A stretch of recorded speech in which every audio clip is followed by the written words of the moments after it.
Hello to all, you all are welcome on the channel let's explore radiation. और आज की इस video में हम देखने वाले हैं एनाटॉमी एंड फिजियोलॉजी के MCQs for radiographers competition exam. चाहे वो एग्ज़ाम हो सेंट्रल का या स्टेट का, सब एग्ज़ाम्स के लिए जो एना फिजियो है के एमसीक्यूज़ है वो बहुत ज़्यादा बेनिफिशियल रहने वाली है। We will clear 4 options with proper explanations. ठीक है, तो जो भी अपकमिंग एग्ज़ाम्स है, बीएसएफ हो गया, TSSB हो गया, सारे कंपटीशन एग्ज़ाम के लिए बेनिफिशियल रहने वाले हैं। तो क्लास शुरू करने से पहले मैं आप सबको एस्पायरेंट्स के नए बैच से इंट्रोड्यूस करवा देती हूँ, दैट इज़ अपना एस्पायरेंट्स। ठीक है, एस्पायरेंट्स आप सबके लिए एक नया ऐप लेके आया है, दैट इज़ अपना एस्पायरेंट्स ऐप, जिसका लिंक आपको नीचे डिस्क्रिप्शन में मिल जाएगा। इस ऐप के अंदर ये आपका पूरा रेडियोग्राफर की टेस्ट सीरीज़ लेके आया है टॉपिक वाइज। ठीक है, अब तक ये आपको पूरा कंटेंट एक साथ दे रहा था, है ना, मिक्स क्वेश्चन दे रहा था, बट अब आप प्रिपरेशन कर सकते हैं topic wise exam level full syllabus. पूरा जो सिलेबस है, पूरे सिलेबस के जो सारे टॉपिक्स है उसमें टॉपिक वाइज आपको इसमें टेस्ट सीरीज़ मिलेगी और उसी के साथ उनके डिटेल सॉल्यूशन है। और जो अभी लेटेस्ट पैटर्न फॉलो हो रहा है पर्टिकुलर हर कॉम्पिटिशन एग्ज़ाम के लिए अवेलेबल है, चाहे वो स्टेट का हो साइंट्रल का हो। तो रैंडमली आपको किसी भी टॉपिक के लिए अब MCQs फाइंड आउट करने की नीड नहीं है, क्योंकि इसने सारे टॉपिक्स के इंडिविजुअली सीरीज़ अवेलेबल करवा दी है। तो नीचे डिस्क्रिप्शन पे जाएंगे, जल्दी से लिंक पे क्लिक करेंगे, अपना एस्पायरेंट्स ऐप डाउनलोड करेंगे और कोर्स को अच्छे से एक्सप्लोर करेंगे। क्लास शुरू करते हैं अब हम फ्रॉम क्वेश्चन नंबर 1। पहला क्वेश्चन है हमारी आज की क्लास का, the carotid siphon is best associated with which artery. पहला ऑप्शन है एक्सटर्नल कैरोटिड आर्टरी, दूसरा है वर्टिब्रल आर्टरी, तीसरा है इंटरनल कैरोटिड आर्टरी या फिर बेसिलर आर्टरी। तो देखो जो कैरोटिड साइफन है वो एक एस शेप्ड, ठीक है, S shaped curved intracranial portion है, इंट्राक्रेनियल पोर्शन है of the internal carotid artery. ठीक है, इसको शॉर्ट में मैं ICA लिख रही हूँ। इंटरनल कैरोटिड आर्टरी का इंट्राक्रेनियल पोर्शन है जो कैरोटिड साइफन, ठीक है, एस शेप्ड कर्व्ड होता है। ये क्लिनिकली इंपॉर्टेंट है because turbulent blood flow in this curved segment predisposes to aneurysm formation and atherosclerosis.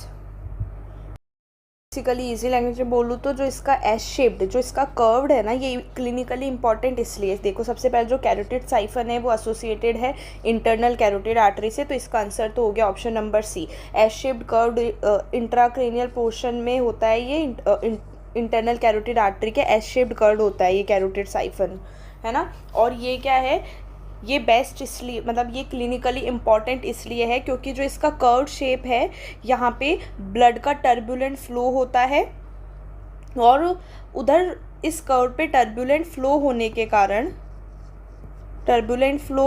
कारण एन्यूरिज्म और एथेरोस्क्लेरोसिस होने की संभावना बढ़ जाती है। एन्यूरिज्म और एथेरोस्क्लेरोसिस होने की संभावना बढ़ जाती है ना।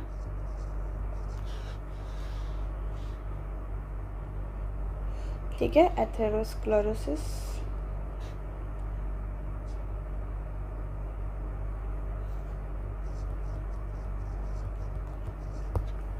ठीक है, तो carotid siphon is best associated with internal carotid artery. It is the intracranial portion of the internal carotid artery which is S shaped and here turbulent flow of blood occurs which increases the risk of aneurysm and atherosclerosis. Next question पे चलते हैं। Which part of the nephron is primary responsible for the concentration of urine. Nephron का ऐसा कौन सा part है जो कि प्राइमरी रेस्पॉन्सिबल है कंसंट्रेशन ऑफ यूरिन, या फिर जो मेनली रेस्पॉन्सिबल है। PCT, proximal convoluted tubule, loop of Henle, Bowman's capsule या डिस्टल कन्वोलेटेड ट्यूबल। तो अगर मैं बात करूँ नेफ्रॉन के पार्ट की, जो कि किसके लिए रेस्पॉन्सिबल है, for the concentration of urine, ठीक है। तो इसके लिए क्या रेस्पॉन्सिबल है, लूप ऑफ हेनले, ठीक है। जो loop of Henle specially in juxtamedullary nephrons, वो क्या करती है, मेड्युलरी ऑस्मोटिक ग्रेडियंट क्रिएट करती है via the counter current multiplier mechanism. तो ये क्या करता है, this enables water reabsorption and urine concentration. तो क्या हो जाएगा इसका answer, option number B. Proximal convoluted tubule की अगर मैं बात करूँ पीसीटी, तो it is a major site of reabsorption but not the concentration mechanism, ठीक है। मेजर साइट है ये रीअब्जॉर्प्शन का, और कंसंट्रेशन की अगर मैं बात करूँ यूरिन कंसंट्रेशन की, तो लूप ऑफ हेनले में हो रहा है। Bowman's capsule, it is the site of filtration. Distal convoluted tubule की अगर मैं बात करूँ तो यहाँ पे फाइन रेगुलेशन हो जाएगा आयंस का इलेक्ट्रोलाइट्स का। नेक्स्ट क्वेश्चन पे चलते हैं। The circle of Willis is located at the, जो सर्कल ऑफ विलिस है वो किससे लोकेटेड है, base of brain, cerebellum, cervical spine या कॉर्पस कैलोसम। तो देखो जो सर्कल ऑफ विलिस है वो क्या है, एक एंटीरियल एनास्टोमोटिक रिंग है, ठीक है, इस शेप में होती है ना, तो इसको हम बोलते हैं it is an arterial anastomotic ring, जो कि कहाँ पे लोकेटेड है, at the base of brain, ठीक है। तो क्या हो जाएगा इसका answer, it is located at the base of brain.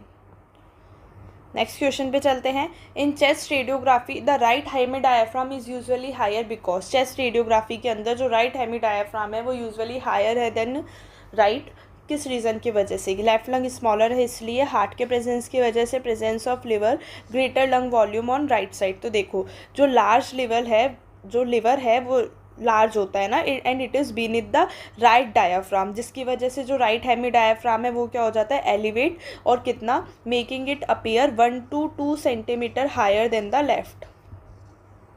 तो क्या हो जाएगा इसका answer, option number C, because of the presence of liver.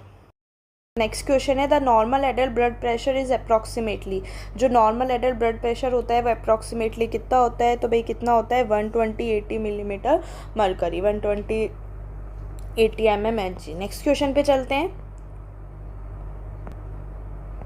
ठीक है। Which cranial nerve carries parasympathetic fibres to thoracic and abdominal organ, इनमें से ऐसी कौन सी क्रेनियल नर्व है जो कि पैरासिम्पैथेटिक फाइबर्स को लेके जाएगी, कहाँ पे, थोरेसिक एंड एब्डोमिनल ऑर्गन्स में। तो देखो जो वेगस नर्व होती है, कौन सी, 10th क्रेनियल नर्व होती है, वो पैरासिम्पैथेटिक फाइबर्स को लेके जाती है कहाँ पे, heart, lungs, stomach, liver, pancreas and intestines up to proximal 2/3 transverse colon, ठीक है। कौन सी cranial nerve, 10th cranial nerve which is vagus nerve. तो क्या हो जाएगा इसका answer, option number B. Facial nerve की अगर मैं बात करूँ तो ये लेक्राइमल और सलाइवरी ग्लैंड्स में लेके जाएगी, glossopharyngeal nerve, parotid gland, hypoglossal nerve, motor to tongue. Next question है the scaphoid bone receives blood supply mainly from, जो स्केफॉइड बोन्स है वो ब्लड सप्लाई मेनली कहाँ से रिसीव कर रहा है, डिस्टल टू प्रॉक्सिमल डायरेक्शन, अच्छा डायरेक्शन पूरा, scaphoid bone receive blood supply mainly from distal to proximal direction, proximal to distal, medial side या पामर आर्क ओनली। तो स्केफॉइड ब्लड जो है, scaphoid blood supply enter distally, ठीक है, distally enter कर रहा है and travels proximally, therefore proximal fracture risk avascular necrosis, ठीक है। तो स्केफॉइड ब्लड किस डायरेक्शन में आ रहा है भाई, डिस्टल टू प्रॉक्सिमल, मतलब डिस्टल पे तो एंटर कर रहा है, enter distally and travels proximally, ठीक है। इसीलिए जो प्रॉक्सिमल फ्रैक्चर है उसमें क्या रिस्क हो जाता है, प्रॉक्सिमल फ्रैक्चर में रिस्क हो जाता है अवस्कुलर नेक्रोसिस,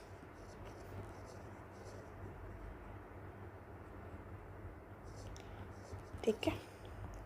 नेक्स्ट क्वेश्चन पे चलते हैं।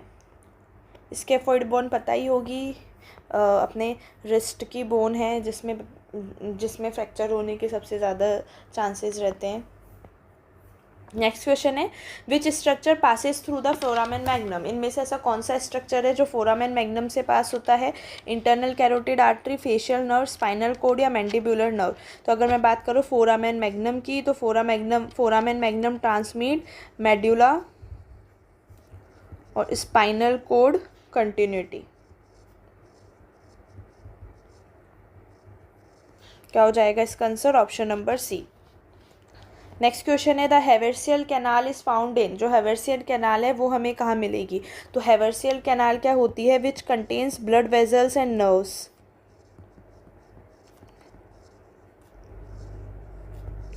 Contains blood vessels and nerves within osteons of compact bone. ठीक है, तो जो हेवर्सियन कैनाल है वो कहाँ मिलेगी हमें? It is found in compact bone. Spongy bone में क्या हो जाता है? ट्रेबेक्युलर अरेंजमेंट होता है, कार्टिलेज, अवस्कुलर, और येलो बोन तो फैटी मैरो। नेक्स्ट क्वेश्चन है which lobe of the liver contains the gall bladder fossa. Liver के कौन से लोब में गॉल ब्लैडर फोसा कंटेन्ड है? Caudate lobe, quadrate lobe, left lobe या पोस्टीरियर लोब। तो gall bladder lies in a fossa between the right and quadrate lobes, तो anatomically associated with quadrate lobe. तो क्या हो जाएगा इसका answer? Option number B.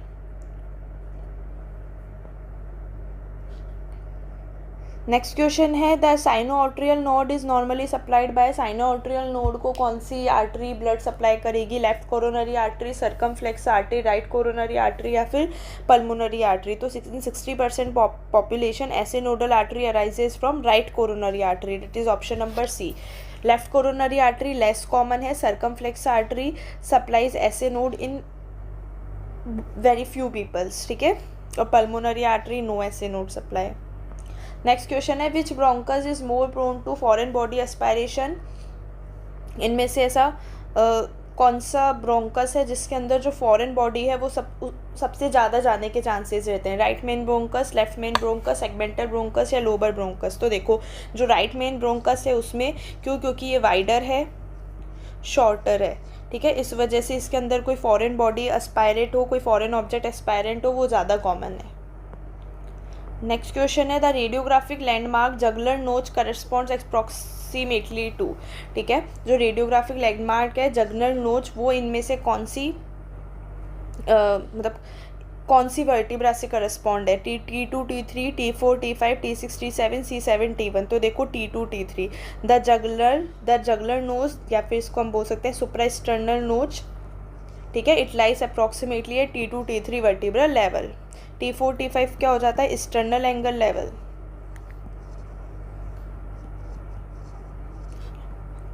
Next question पे चलते हैं। Which meningeal layer is closely adherent to brain tissue. इनमें से कौन सी मेनिंजियल लेयर है जो कि ब्रेन टिश्यू से बिल्कुल सबसे ज़्यादा क्लोजली चिपकी हुई है? ड्यूरामीटर, पायामीटर, अरेक्नॉइड मीटर या फिर एपिड्यूरल मीटर। तो देखो पायामीटर डेलिकेट वस्कुलर मेम्ब्रेन है जो कि ब्रेन और स्पाइनल कोड सरफेस के टाइटली अटैच्ड है। ठीक है, तो क्या हो जाएगा इसका आंसर? पायामीटर। ड्यूरामीटर तो मतलब देखो कैसे होता है, ड्यूरामीटर आउटर लेयर, ठीक है, और जो अरेक्नॉइड मेडल है वो मिडल लेयर, और ये जो पायामीटर है वो कौन सी होती है? इनर वाली। तो ये जो है ये टाइटली अटैच होती है ब्रेन और स्पाइनल कोड के, और जो एपिड्यूरल है वो आउटसाइड ड्यूरामीटर होती है प्रोटेक्शन के लिए। नेक्स्ट क्वेश्चन है the femoral neck shaft angle in adults is approximately. जो फीमोरल नेक शाफ्ट एंगल है एडल्ट्स के अंदर अप्रॉक्सीमेटली कितना रहता है? तो देखो normal adult angle is 125 degree. ठीक है, अगर ये एंगल डिक्रीज़ हो गया तो हम इसको कोक्सा वगैरह बोलते हैं, और अगर ये एंगल इंक्रीज़ हो गया तो हम इसको कॉक्सा वल्गा बोलते हैं। ठीक है, तो पैथोलॉजिकल फाइंडिंग हो जाती है। नेक्स्ट है which hormone directly increases calcium reabsorption from bone. इनमें से ऐसा कौन सा हार्मोन है जो कि बोन्स के अंदर कैल्शियम के रीएब्जॉर्प्शन को इंक्रीज करता है? कैल्सिटोनिन, थायरोक्सिन, पैराथायरॉयड हार्मोन या फिर इंसुलिन। तो देखो जो पैराथायरॉयड हार्मोन है वो इंक्रीज करता है ब्लड कैल्शियम को by stimulating osteoclast activity indirectly. ठीक है, तो क्या हो जाएगा इसका आंसर? PTH। ठीक है, it increases calcium reabsorption from bone. Calcitonin की अगर मैं बात करूँ तो it decreases blood calcium. Thyroxine की अगर मैं बात करूँ तो ये तो मेटाबॉलिक हार्मोन है, और इंसुलिन की हम बात करें तो ये ग्लूकोज का मेटाबॉलिज्म करता है।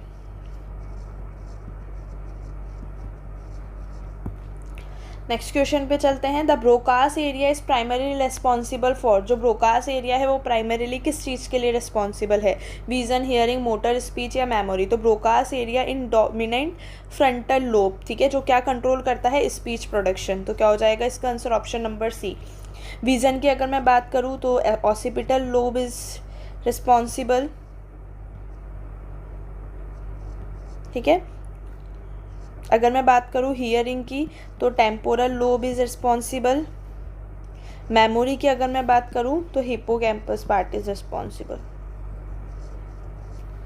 नेक्स्ट क्वेश्चन पे चलते हैं। Question number 18, which part of the small intestine contains pair patches? Small intestine का कौन सा पार्ट पेयर पेचेस कंटेन करता है? तो Peyer's patches are lymphoid aggregates abundant in ileum, ठीक है, किसमें होते हैं? इलियम के अंदर। नेक्स्ट क्वेश्चन है, the grey matter of spinal cord primarily contains?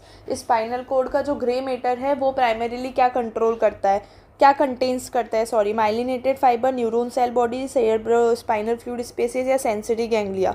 तो ग्रे मैटर जो है वो कंटेन करता है neuron cell bodies, dendrites and synapses. तो क्या हो जाएगा इसका answer? Option number B, myelinated fibres only, ये हो जाता है वाइट मैटर, ठीक है। नेक्स्ट क्वेश्चन पे चलते हैं। The corticomedullary junction is best visualised in? जो कॉर्टिकोमेड्यूलरी जंक्शन है वो हमें इसमें से कौन से डायग्नोसिस के अंदर बहुत अच्छे से दिखाई देगा? Plain radiography, MRI, ultrasound, fluoroscopy? तो जो एमआरआई है वो सॉफ्ट टिश्यू कॉन्ट्रास्ट हमें एक्सीलेंट देगा विच अलाउइंग कॉर्टिकोमेड्यूलरी डिफरेंशिएशन, जिसमें हमें कॉर्टिकोमेड्यूलरी जंक्शन बहुत अच्छे से दिख पाएगा, that is MRI. Next question है, which vessel contributes most to cerebral artery circulation? इनमें से कौन सी वेजल है जो कि सेरेब्रल आर्टरी सर्कुलेशन में अपना सबसे ज़्यादा कॉन्ट्रीब्यूशन देती है? External carotid artery, vertebral artery, internal carotid artery या फिर मैक्सिलरी आर्टरी? तो जो इंटरनल कैरोटिड आर्टरी है it provides majority of anterior cerebral circulation. तो क्या हो जाएगा इसका आंसर? ऑप्शन नंबर सी। जो एक्सटर्नल कैरोटिड आर्टरी है वो फेस और स्काल्प को सप्लाई करती है, वर्टिब्रल आर्टरी पोस्टीरियर सर्कुलेशन को, ठीक है। Internal carotid artery most to cerebral artery circulation and maxillary artery it is deep facial artery. Next question पे चलते हैं। Which respiratory volume can not be measure directly by spirometer? तो देखो respiratory volume major के लिए हमारे पास इसी की इंस्ट्रूमेंट है दैट इज स्पायरोमेट्री। तो स्पायरोमेट्री इनमें से कौन सी वॉल्यूम को मेजर नहीं कर सकता? Tidal, inspiratory reserve volume, residual volume या फिर वाइटल कैपेसिटी? तो देखो जो रेजिडुअल वॉल्यूम है ये वो वॉल्यूम है जो कि वो वॉल्यूम है जो कि बच जाती है, ठीक है। It remains after maximal expiration, मतलब बहुत ही फोर्सफुल एक्सपायरेशन हो गया है उसके बाद जो रिमेनिंग वॉल्यूम है उसे हम क्या बोलते हैं? Residual volume which can not B exhaled. तो ये वाली जो वॉल्यूम है इसको हम स्पायरोमेट्री से डायरेक्टली मेजर नहीं कर पाते हैं। नेक्स्ट क्वेश्चन है, which cranial nerve emerges from the dorsal aspect of brain stem? इनमें से कौन सी क्रेनियल नर्व है जो कि ब्रेन स्टेम की डोर्सल एस्पेक्ट से इमर्ज होती है? तो dorsal aspect of brain stem, तो ये है trochlear nerve which is fourth cranial nerve, ठीक है। It is the only cranial nerve emerging dorsally, ये सिर्फ ओनली क्रेनियल नर्व है जो कि डोर्सली इमर्ज हो रही है, ठीक है,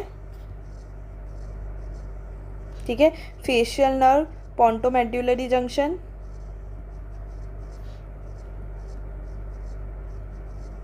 oculomotor nerve, ventral midbrain and trigeminal nerve originate from lateral pons region। Next question पे चलते हैं। The mediastinum is divided into superior and inferior parts by a plane passing through. जो mediastinum है वो superior और inferior part में divide होता है किस प्लेन के through? T2 vertebra bye a plane, ठीक है। किस प्लेन ने इसने पूछा है कि मीडिया स्टर्नम डिवाइडेड है सुपीरियर और इन्फीरियर पार्ट्स में, ठीक है, एक प्लेन से। वो प्लेन इनमें से कौन से पार्ट से पास कर हो रहा है? T2 vertebra, sternal angle, xiphoid process या जगुलर नोच, ठीक है। तो अगर हम बात करें ये कौन सा प्लेन हो जाता है? सबसे पहले ट्रांसवर्स। तो जो ट्रांसवर्स थोरेसिक प्लेन है ट्रांसवर्स थोरेसिक प्लेन है जो कि मीडिया स्टर्नम को सुपीरियर इंफीरियर पार्ट में डिवाइड कर रहा है, तो it passes through sternal angle that is T4 T5 disc, it is option number B. Next question है the blood brain barrier is mainly formed by, जो ब्लड ब्रेन बैरियर है वो इनमें से किसके मेनली इनमें से किसके द्वारा फॉर्म होता है? Astrocyte and capillary endothelium, oligodendrocytes, pia mater या एपेंडाइमल सेल। तो देखो जो ब्लड ब्रेन बैरियर है BBB, it is form by tight endothelial junctions, astrocyte foot process and basement membrane, that is option number A. ठीक है, oligodendrocyte myelin CNS, pia mater meninges layer and ependymal cell ventricular lining. Next question है which structure stabilises the head of femur within acetabulum, इनमें से ऐसा कौन सा structure है जो कि स्टेबलाइज करता है फीमर के हेड को एसिटाब्यूलम के अंदर? Ligamentum terrace, patellar ligament, cruciate ligament या फिर डेल्टोइड लिगामेंट?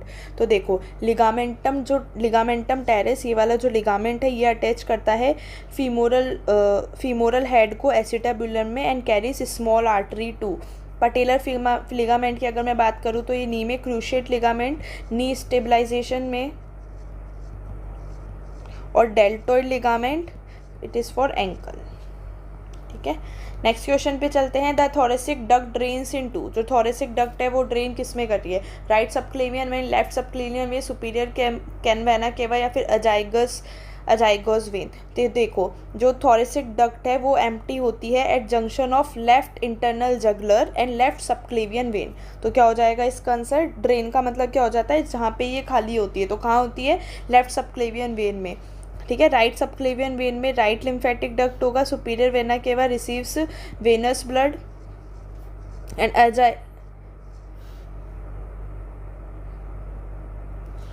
और अजाइगस वेन क्या हो जाता है? Thoracic drainage when. ठीक है, ये थोरेसिक ड्रेनेज वेन है, लेकिन ये क्या बोल रहा है? थोरेसिक डक्ट ड्रेन्स इनटू, तो it drains into left subclavian vein.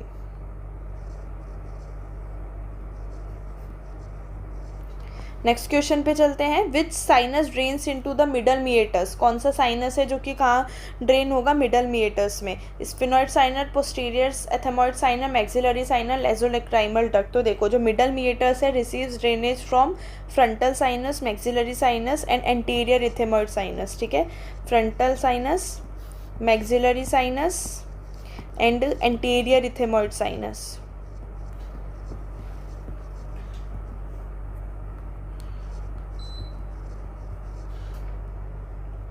Next question है Kupffer cells are found in, Kupffer cells हमें कौन से ऑर्गन में मिलेंगे? Kidney, lung, liver, spleen. तो कफर सेल्स क्या है? लिवर मैक्रोफेजेस किस में मिलेंगे? ये हमें भाई लिवर में।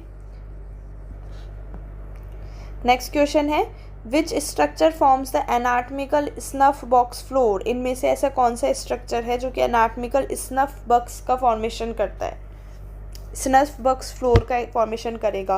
Scaphoid and trapezium, radius only, ulna only, कैपिटेट, ulna only या फिर कैपिटेट बोन। तो एनाटॉमिकल स्नफ बॉक्स हो क्या जाता है? Anatomical snuff box radial fossa, triangular depression on the posterior lateral aspect of the wrist and head, मतलब हम हैंड को पूरा ऐसे ट्रायंगुलर डिप्रेशन में क्या कर देते हैं? ठीक है, ऐसे ट्रायंगुलर डिप्रेशन में हम इसे क्या कर देते हैं? यू ट्विस्ट कर देते हैं पोस्टीरियर लैटरल एस्पेक्ट में। ठीक है, और ये हमें हाईली विजिबल कब होगा? जब थंब को हम बिल्कुल फुली एक्सटेंडेड रखेंगे। तो इसका जो फ्लोर है वो किससे बनता है? Scaphoid and trapezium bones. ठीक है, नेक्स्ट क्वेश्चन पे चलते हैं the cisterna Magna is located between, तो सिस्टर्ना मैग्ना कहाँ पे लोकेटेड है? सेरेबेलम और मेडुला के बीच में। Largest subarachnoid cistern between cerebellum and medulla. Next question है the primary centre for thermoregulation is, ठीक है, थर्मोरेगुलेशन मतलब कि टेम्परेचर को कंट्रोल करने वाला प्राइमरी सेंटर कौन सा है हमारी बॉडी में? तो टेम्परेचर के लिए हम हो जाता है हाइपोथैलेमस। ठीक है, hypothalamus body temperature, hunger, thirst, sleep, endocrine functions, इन सबको क्या करता है? रेगुलेट करता है। थैलेमस की अगर मैं बात करूँ तो रिले स्टेशन है for sensory pathways, medulla control respiration and cardiac centre, और सेरेबेलम कोऑर्डिनेशन और बैलेंस कंट्रोल करता है। नेक्स्ट क्वेश्चन है which ligament prevents posterior displacement of tibia. इनमें से ऐसा कौन सा लिगामेंट है जो कि टीबिया के पोस्टीरियर डिस्प्लेसमेंट को प्रिवेंट करता है, रोकता है। ठीक है, ACL anterior cruciate ligament, posterior crucial ligament, deltoid ligament या मीडियल कोलेटरल लिगामेंट। तो जो पोस्टीरियर क्रूशिएट लिगामेंट है वो प्रिवेंट करता है टीबिया को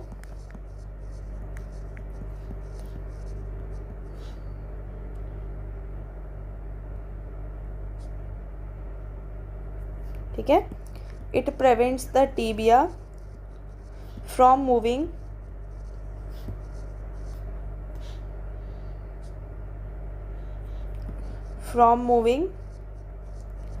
posteriorly relative to the femur. So it prevents the posterior displacement of tibia.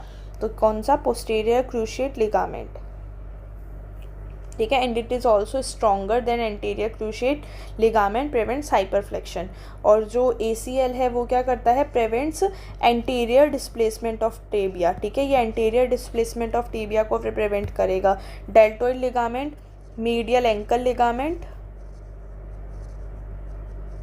ठीक है, और मीडियल कोलेटरल लिगामेंट ये स्टेबलाइज करेगा मीडियल नी को।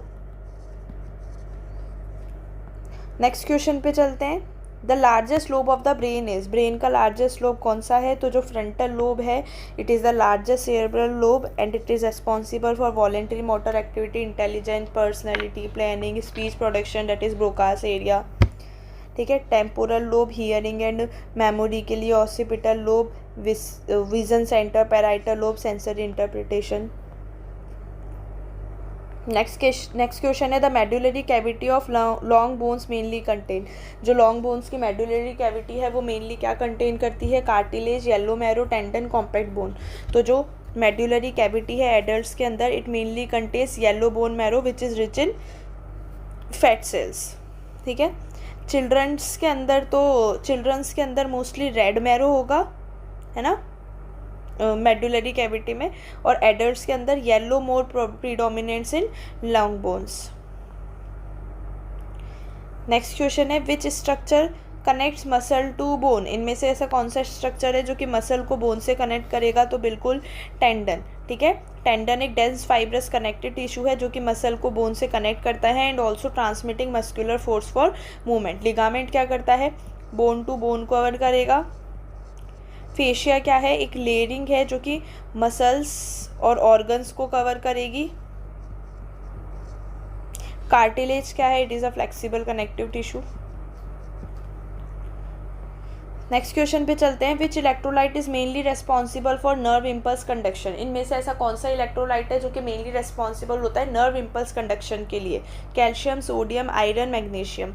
तो sodium, during nerve impulse generation sodium channel open होते हैं, सोडियम रैपिडली एंटर करते हैं और मेम्ब्रेन डिपोलराइजेशन होता है। पोटेशियम बाद में हेल्प करता है रिपोलराइजेशन में। ठीक है, जो पोटेशियम है वो लेटर हेल्प्स इन रिपोलराइजेशन। तो जो मेनली है वो क्या हो गया, सोडियम होता है, क्या करता है भाई, सोडियम चैनल ओपन होते हैं, सोडियम रैपिडली एंटर करेगा, मेम्ब्रेन डिपोलराइजेशन होगा। Calcium neurotransmitter release and muscular contraction के लिए होता है। आयरन हीमोग्लोबिन का फॉर्मेशन करता है बॉडी में, और मैग्नीशियम एंजाइम एक्टिविटी और न्यूरोमस्कुलर रेगुलेशन को। बट नर्व इम्पल्स कंडक्शन के लिए मेनली कौन सा इलेक्ट्रोलाइट रेस्पॉन्सिबल है, that is sodium. Next question है the normal adult body temperature, तो नॉर्मल एडल्ट बॉडी टेम्परेचर होता है 37 डिग्री सेल्सियस और 98.6 डिग्री इन फ़ारेनहाइट। नेक्स्ट है the conducting airway ending in alveoli is called. ठीक है, जो कंडक्टिंग एयरवे है उसका एंडिंग कौन सी होगी एल्वेलाई की, ब्रोंकस, ब्रोंकाई और ट्रैकिया, प्लूरा।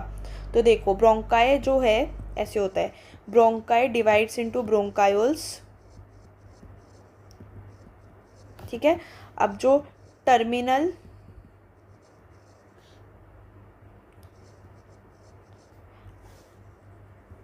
ठीक है, अब जो टर्मिनल ब्रोंकायोल्स है continuing into respiratory ब्रोंकायोल्स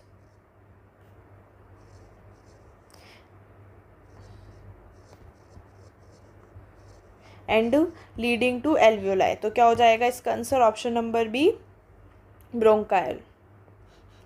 next question है which blood group is known as the universal donor. Universal donor कौन सा होता है? तो यूनिवर्सल डोनर होता है O negative blood which lacks A antigen, B antigen and RH antigen. Therefore it can be given to almost all blood groups in emergencies. और AB plus कौन सा हो जाता है? यूनिवर्सल रिसिपेंट, मतलब ये किसी से भी रिसीव कर सकता है और O नेगेटिव वाला किसी को भी दे सकता है। ठीक है, तो आज की क्लास में हमने 40 क्वेश्चंस किए हैं एनाटमी एंड फिजियोलॉजी के। अगर इन क्वेश्चंस में से किसी को किसी भी तरीके का डाउट है तो please let me know in the comment section. ठीक है, okay and thank you, thanks for watching. Please leave your feedback in the comment section और बिल्कुल अपना एस्पायरेंट्स ऐप डाउनलोड करना ना भूलें, जिसका लिंक आपको नीचे डिस्क्रिप्शन में दिया हुआ है। Okay, thank you. Visit let's explore radiation.